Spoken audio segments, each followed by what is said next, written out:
Hi everyone! In today's video, I'll show you how to add a credit or debit card to your Amazon account for seamless payments. If you want to set up your card for purchases, follow these simple steps. First, open your browser and go to Amazon.com. Click on Sign In at the top and log into your account. Once you're signed in, click on your name at the top of the page and scroll down. Then click on See All next to your account. From there, scroll down to find the Payment Options section and click on it. You'll see any cards already linked to your account. To add a new one, click the Add button. You'll be shown a list of payment methods. Select Add a credit or debit card.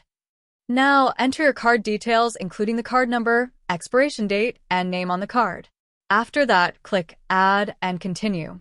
You'll also be prompted to confirm or update the billing address associated with the card. Once everything is filled out, click Add. Since I've already added my card, I won't complete this step again. That's it. If you found this video helpful, don't forget to like the video and subscribe to the channel for more tutorials.